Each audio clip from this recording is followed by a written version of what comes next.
Okay, so we have our slip knot. We're going to place our hook into the slip knot and we're going to pull it taut, but not too tight. So we're going to have, let me focus up here. Okay, so we'll make sure that we have a little bit of, do you see that triangle right there?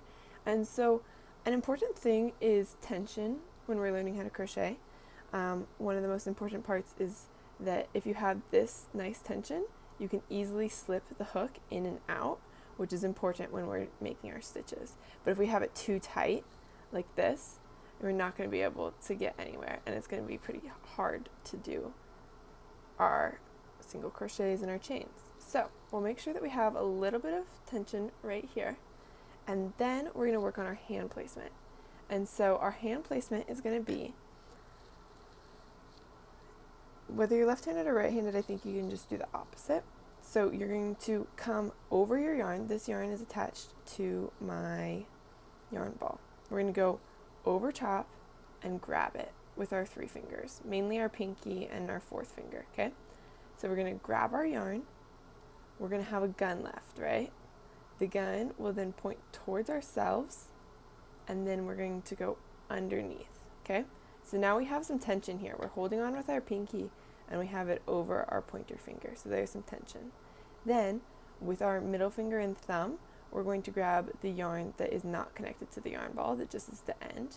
And so this is how we're going to maintain tension. We have tension up here, we have tension down here, and then we have a little bit of gapping right in there.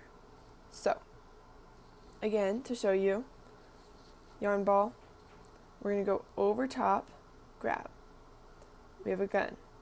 Point it towards you, point it down, and then around. So then, middle finger and thumb are here. We can grab our loose end, and we have our tension and our holding, and this is our starting position. To start with our chain, what we're going to do is we're going to grab our hook, we're going to point it towards ourselves, over, and then we're going to go behind. And so now we have this loop, and so twisting your hook is kind of an important step that I think gets overlooked sometimes. But so you have your hook, you go over, behind, okay?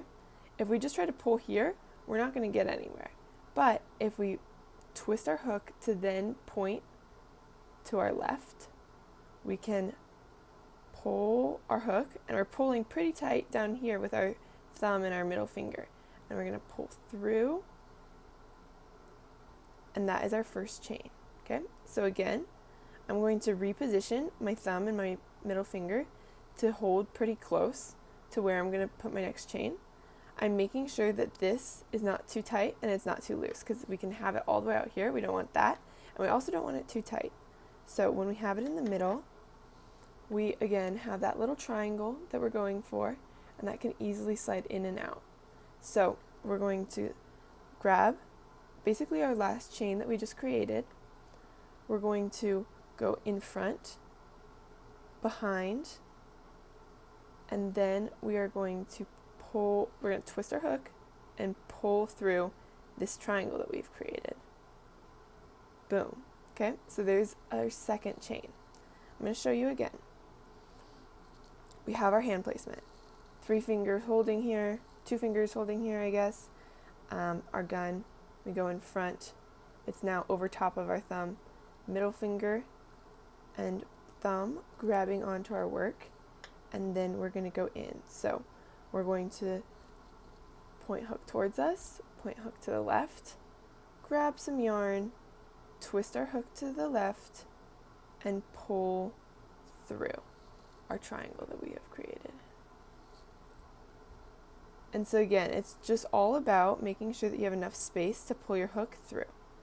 So I'm going to do a couple more chains. I'm not going to explain it as much this time, but I'm just going to do it kind of slowly so that we can see the method. Over, under, pull through. Over, under, pull through. Over, under, pull through. Over, under, pull through. So now we have created some chains. For our first project, we're going to be making a keychain, so we are going to do a lot of these. I would say enough that it would make a wristlet. You can count if you want. We will give you a typical amount, but sometimes when we're learning, our tightness is a little bit too much or a little bit too not enough. And so it's important to just kind of go on what is the length that would fit around my wrist for our keychain. So I'm just going to continue to do it without explaining it, and then if that's helpful, feel free to continue watching.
And so if it does start to feel tight, you go over, under. If it feels too tight to pull through, just pull more onto this area, release some tension here, pull more onto here, and you can kind of control the tightness. So you'll go over, under, pull through.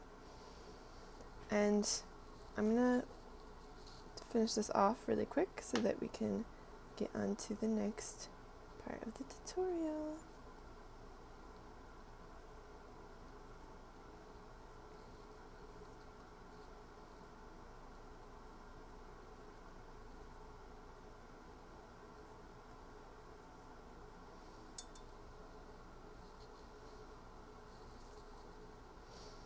Do just a couple more. Okay, so now I'm folding it in half to see if that's long enough. This is long enough for how I want my wristlet to be. And so then if you do want to count your chains, you can kind of count each braid. So you've just created what looks like a bunch of braids.